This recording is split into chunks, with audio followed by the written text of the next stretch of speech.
Bismillahirrahmanirrahim. Assalamualaikum warahmatullahi wabarakatuh. Selamat pagi mahasiswa sekalian. Gimana kabarnya? Semoga sehat selalu ya. Alhamdulillah hari ini kita bisa ketemu lagi dengan materi yang berbeda dengan sebelumnya. Yaitu insya Allah hari ini kita akan membahas mengenai suspensi.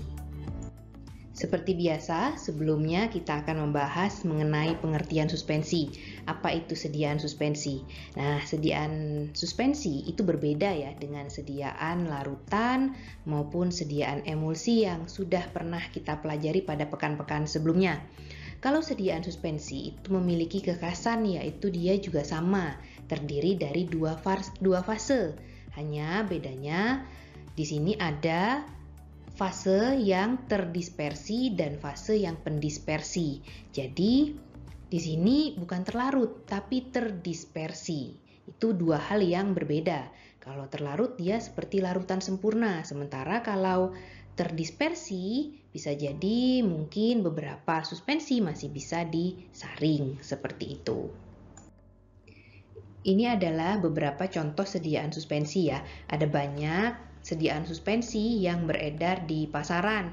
Bisa kalian temukan di toko-toko obat atau di apotik, bahkan di beberapa supermarket itu ada yang memiliki pojok obat dan tersedia sediaan suspensi di situ. Mungkin kalian sering melihat beberapa merek yang ada di contoh PPT saya ini, seperti Milanta. Nah, Milanta itu adalah salah satu contoh sediaan suspensi yang mengandung antasidadoen. Begitu pula untuk Kaladin. Kaladin ini kan juga sering ya kalian temukan dengan mudah di supermarket. Kaladin ini juga ternyata adalah contoh dari sediaan suspensi. Namun, sediaan suspensinya digunakan secara topikal atau untuk obat luar, sementara kalau Milanta kan digunakan secara oral. Dan banyak bahan-bahan aktif lain yang juga diformulasikan dalam bentuk suspensi seperti ibuprofen maupun cotrimoxazole. Oke, kira-kira pertanyaannya, kenapa suatu bahan aktif itu harus dibuat dalam sediaan suspensi? Kok nggak dalam bentuk sediaan larutan maupun sediaan emulsi? Yang jelas, kita kan sudah belajar kemarin larutan maupun emulsi. Kalau larutan, syarat utamanya adalah partikel bahan aktif harus bisa terlarut secara sempurna. Nah, sementara kalau dia tidak bisa larut secara sempurna dalam pelarut yang sesuai, maka memang sebaiknya dibuatlah dalam bentuk sediaan suspensi. Karena tadi di pengertiannya bahwa sediaan suspensi itu adalah terdiri dari dua fase, yang mana ada fase yang terdispersi dan ada fase yang pendispersi. Jadi bukan pelarut dan terlarut. Sementara kok nggak dibuat dalam sediaan emulsi? Nah, ada yang berbeda. Kalau sediaan emulsi kemarin kan dia dua fase yang terdiri dari minyak dan air, seperti itu. Kalau yang di sini kan bisa saja kita tetap menggunakan air, tetapi untuk karena dia tidak bisa larut secara sempurna, sehingga harus dibuat dalam sediaan suspensi. Itulah mengapa terkadang beberapa bahan aktif harus dibuat dalam sediaan suspensi, atau lebih sesuai dibuat dalam sediaan suspensi. Sediaan suspensi itu juga harus memiliki beberapa syarat agar dikatakan bahwa sediaan suspensinya adalah suspensi yang baik. Di sini syarat-syaratnya antara lain ya. Yang pertama, yang jelas zat yang tersuspensi itu tidak boleh cepat mengendap. Tadi kan kita bahas di pengertian awal bahwa ada zat yang terdispersi. Nah, zat yang terdispersi ini tidak boleh dengan segera mengendap. Contoh kalau kalian misalkan membuat kopi. Kalau kopi yang misalkan dia partikelnya besar, cenderung kan akan cepat mengendap. Kalau dibiarkan lama-lama kan ada resiko bahwa nanti dia bisa mengeras. Nah, kalau misalkan si suspensi ini nanti dalam penyimpanannya dia mengendap, syaratnya lagi yaitu dia harus bisa terdispersi kembali setelah dilakukan pengocokan, seperti itu. Jadi setelah dia dikocok, maka zat yang terdispersi akan mudah terdispersi kembali. Selain itu, yang ketiga adalah mudah dituang dari botol. Memang betul nggak cepat mengendap, tapi terlalu kental. Sehingga kalau dia terlalu kental atau viskositasnya terlalu tinggi, akan kesulitan pasien nanti menuang isi suspensi dari dalam botol. Kemudian juga harus mudah mengalir melewati jarum suntik, begitu ya, sehingga karena tadi sama, tidak terlalu kental tadi. Selain itu juga dia dapat tersebar dengan baik di permukaan kulit, khususnya untuk sediaan suspensi yang topikal seperti Caladin tadi. Jadi dia kalau terlalu kental misalnya kan saking susahnya jadinya nggak akan merata, sehingga dia harus mudah tersebar di permukaan kulit. Selain itu tidak boleh sedemikian mudah bergerak sehingga gampang hilang dan dapat kering. Ini juga sama untuk sediaan suspensi yang topikal seperti itu. Seperti biasa ya, bahwa tidak ada suatu bentuk sediaan yang paling baik.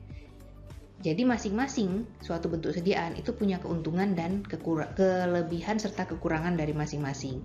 Sedangkan untuk sediaan suspensi, keuntungannya yang pertama, ya samalah dengan sediaan liquid yang lain, yaitu dia sesuai bagi anak-anak ataupun bagi pasien yang mengalami kesulitan menelan karena bentuknya cair kan mudah untuk dikonsumsi.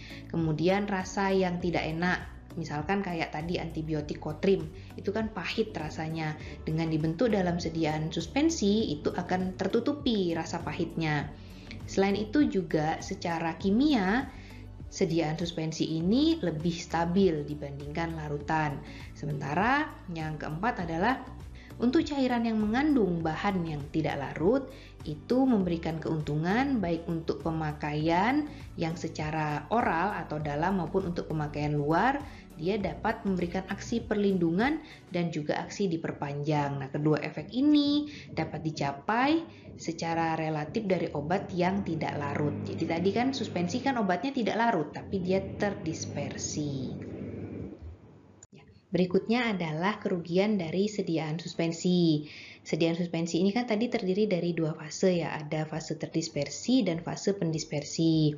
Yang mana dalam perjalanannya, misalkan dalam penyimpanan, otomatis kan ada pengaruh gaya gravitasi bumi, sehingga bagi sediaan suspensi yang memiliki partikel besar, ya sebenarnya besar maupun kecil, itu ada resiko menyebabkan terjadinya sedimentasi atau pengendapan. Nah, kalau sedimentasi ini dia ada kerugian munculnya ketidakseragaman bobot atau dosis obat, sehingga sediaan suspensi untuk kembali homogen harus didispersikan kembali dengan pengocokan.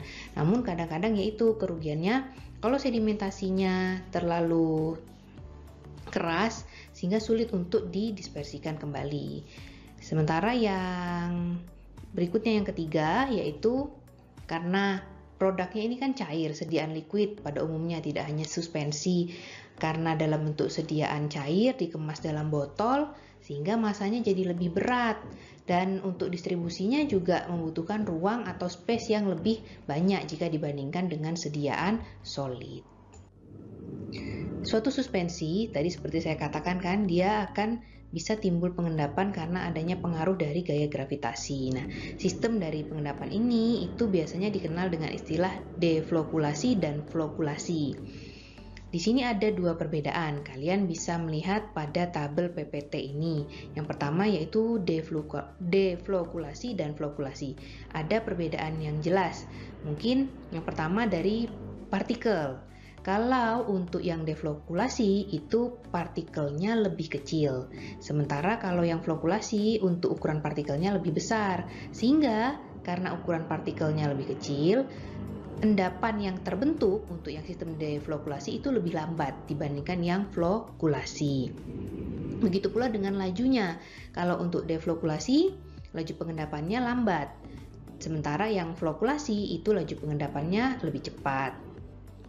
Namun, karena bentuk partikelnya ini lebih kecil ya, yang deflokulasi, kalau dia sudah terbentuk endapan biasanya akan sangat padat karena dia akan menjadi lebih rapat seperti itu. Sementara kalau yang flokulasi, partikelnya tidak mengikat kuat dan masih lebih mudah didispersikan kembali seperti itu. Sementara kalau yang deflokulasi dari sisi penampilan, karena dia kan bentuk partikelnya lebih kecil juga sehingga lebih menarik dan kelihatannya cenderung jauh lebih homogen. Sementara kalau yang flokulasi itu lebih keruh dan kurang jernih. Hal ini dapat dikurangi jika volume endapan dibuat besar. Volume endapan hanya meliputi volume suspensi. Mungkin untuk lebih jelasnya bisa kalian perhatikan di poin 6. Di situ nampak yang deflokulasi partikelnya lebih kecil, terus lebih padat, lebih rapat, sementara yang flokulasi kan lebih besar tapi agak jarang-jarang sehingga ikatan antar partikelnya tidak terlalu kuat begitu. Yang berikutnya kita akan membahas mengenai sifat antarmuka dari partikel suspensi. Tadi ya sudah kita pelajari pengertian suspensi adalah sediaan yang terdiri dari dua fase yang tidak saling bercampur. Umumnya terdiri dari fase terdispersi berupa padatan dan fase pendispersi berupa cairan atau fase cair. Karena dua fase ini tidak bercampur sehingga terdapatlah muncul yaitu tegangan antarmuka. Jadi antar permukaan padatan dan antar permukaan pelarut. Idealnya memang untuk membuat suspensi yang baik, tegangan antarmuka ini harus diturunkan sehingga ada beberapa cara untuk menurunkan tegangan antarmuka. Yang pertama, misalnya dengan melakukan penggerusan partikel, penggerusan dari bahan aktif sehingga partikelnya menjadi lebih kecil. Harapannya kalau partikelnya semakin kecil, luas permukaannya akan semakin besar sehingga tegangan antarmukanya akan lebih rendah. Sifat antarmuka dari partikel suspensi ini juga akan berpengaruh terhadap kestabilan dari suatu sediaan suspensi ya. Jadi yang mana suspensi ini secara termodinamika dia memang tidak stabil dan ini bisa diketahui dari rumus di sini. Yang pertama yaitu delta F sama dengan tegangan permukaan atau tegangan antarmuka dikalikan dengan luas permukaan padatan. Jadi delta F ini adalah energi bebas. Jadi energi bebasnya di sini idealnya ya kalau menurut teori semakin besar energi bebas yang terbentuk itu dia cenderung semakin tidak stabil. Jadi kalau delta AF-nya itu semakin kecil, maka sediaan suspensinya juga akan semakin stabil. Artinya apa? Artinya kalau misalkan luas permukaannya di sini semakin besar, otomatis energi bebasnya kan akan semakin tinggi sehingga secara termodinamika dia cenderung semakin tidak stabil atau bisa dikatakan untuk ukuran partikel yang semakin kecil itu malah sebenarnya cenderung tidak stabil, lebih tidak stabil dibandingkan dengan yang agak lebih besar seperti itu. Apalagi yang dia berada di bawah rata-rata, misalkan kan seperti itu di bawah ukuran tertentu. Untuk lebih jelasnya kalian bisa melihat ya pada PPT yang ini yaitu terdapat faktor luas permukaan partikel dan tegangan antarmuka. Maka dari rumus di atas akan terdapat juga nilai delta AF. Jika delta AF ini sama dengan 0 maka sediaan ini akan stabil secara termodinamika. Tapi kalau delta AF 0 kan berarti ya bisa dibilang tidak memiliki tegangan antarmuka sama sekali atau luas permukaannya bisa dikatakan nggak ada. Saya rasa tidak ada yang seperti itu. Jadi kayaknya juga nggak mungkin. Namun artinya semakin kecil dia akan stabil. Sementara kalau jika delta F-nya tak terhingga maka termodinamikanya tidak stabil. Ya tadi ya delta F adalah energi bebas permukaan seperti itu. Masih tentang sifat antarmuka ya dari partikel suspensi, yang mana sifatnya yaitu setiap sediaan yang tidak stabil dia cenderung akan berusaha untuk menstabilkan keadaannya. Partikel dalam suspensi cair cenderung untuk berflokulasi, yaitu membentuk suatu gumpalan. Itu tadi, kalau dia kecil-kecil akhirnya dia akan semakin rapat dan membentuk gumpalan yang lebih besar. Sedangkan untuk mengurangi tegangan antarmuka kita bisa menambahkan dengan suatu surfaktan. Jadi tegangan antarmuka dari suatu partikel yang terdispersi dengan fase pendispersinya itu bisa diturunkan dan harapannya suspensi menjadi lebih stabil. Itulah fungsi dari penambahan surfaktan di dalam sediaan suspensi. Yang patut dipertimbangkan juga dalam membentuk suatu sediaan suspensi adalah timbulnya pengendapan. Agar tidak terjadi pengendapan secara cepat dan masih tetap bisa didispersikan kembali meskipun pengendapan itu terjadi, Yang pertama adalah suspensi stabil, yaitu menjaga partikel agar tetap terdistribusi secara merata ke seluruh dispersi. Sementara kecepatan pengendapan itu tergantung dari ukuran partikel dan viskositas ukuran. Jadi nanti kita pelajari setelah slide ini. Nah, partikel yang kecil itu dia akan cenderung lebih lambat mengendap dibanding dengan yang besar. Namun semakin kecil dia cenderung kan tadi ya sifatnya untuk menstabilkan dia akan bergabung dengan partikel yang sesama yang kecil-kecil tadi juga sehingga membentuk agregat dan flokulasi. Nah, jika pengendapannya ini menjadikan caking atau padatan dan viskositasnya besar sehingga sulit untuk didispersikan kembali dan mengalir dari dalam mulut botol.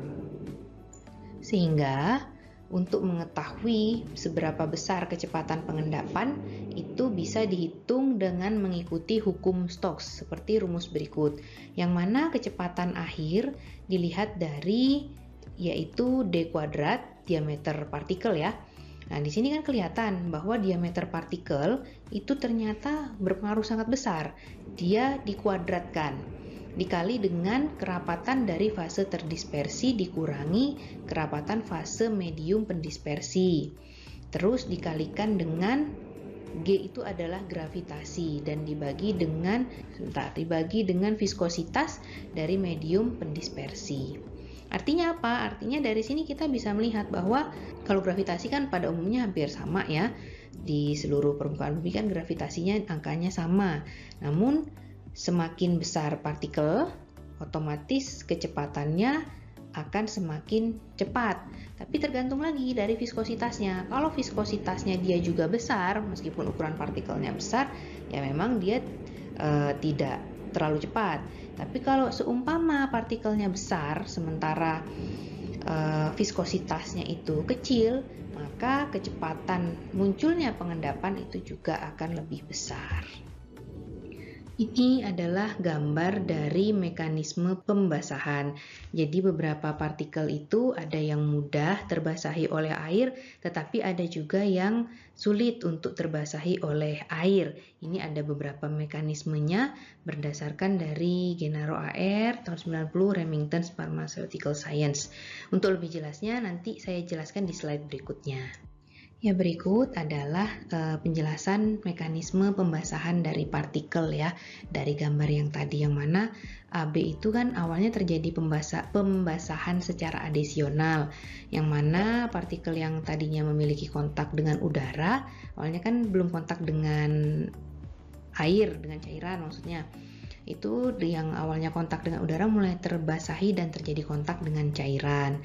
Kemudian masuk ke B dan C itu proses pencelupan, di mana dengan tekanan partikel yang sudah tercelup dan terbasahi sehingga tidak ada lagi kontak antara partikel dengan udara. Jadi semua partikel itu sudah bersentuhan dengan cairan.